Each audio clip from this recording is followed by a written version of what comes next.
તો અહીંયા સ્વજનો પોતાના સ્વજન ગુમાવવાનું રોકકળ કરી રહ્યા છે, દુઃખ વ્યક્ત કરી રહ્યા છે, પરંતુ આ તરફ બેઠકોનો દોર પણ શરૂ થઈ ચૂક્યો છે। ખ્યાતિ હોસ્પિટલ કાંડ લઈને ગાંધીનગરમાં સમીક્ષા બેઠક કરવામાં આવી રહી છે। આરોગ્ય મંત્રી ઋષિકેશ પટેલની અધ્યક્ષતામાં આ બેઠક આરોગ્ય વિભાગના ઉચ્ચ અધિકારીઓ સાથે આ બેઠક કરવામાં આવી રહી છે। દિવ્યા અમારી સાથે જોડાઈ ગયા છે। દિવ્યા, બેઠકની શરૂઆત તો થઈ ચૂકી છે।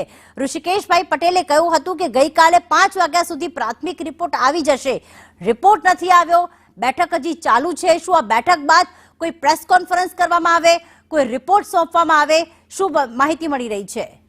ખ્યાતિ હોસ્પિટલમાં 2 દર્દીઓના મોતને લઈને આરોગ્ય વિભાગ હરકતમાં આવ્યું છે। તપાસના આદેશો પણ આપી દેવામાં આવ્યા છે। આજે જે મહત્વની બેઠક છે જેમાં હેલ્થ કમિશનર હર્ષદ પટેલ નીચલા અધિકારીઓ સાથે વધુ એક બેઠક આજે 2 વાગે ગાંધીનગર ખાતે કરવાના છે, જેમાં તમામ જે નાનામાં નાના અધિકારીઓ હોય તેમની સાથે પણ વાતચીત છે અને બેઠકમાં મહત્વના નિર્ણયો છે તે લેવાઈ શકે છે।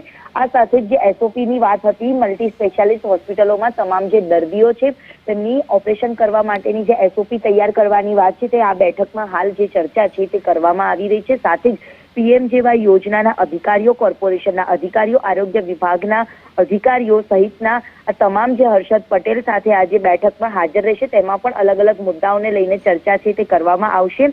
હાલ આરોગ્ય વિભાગના ગાંધીનગર ખાતે મહત્વની બેઠક છે જેમાં એસઓપીને લઈને ચર્ચા છે તે કરવામાં આવી રહી છે। જે બાદ આરોગ્ય વિભાગ તરફથી પણ કોઈ પ્રેસ કોન્ફરન્સ કરવામાં આવે ને કોઈ માહિતી આપવામાં આવે તેવી શક્યતાઓ છે। સાથે જ 2 વાગે પણ વધુ એક બેઠક છે તે આ મુદ્દાને લઈને મળવાની છે। આભાર દિવ્યા તમામ વિગતો માટે।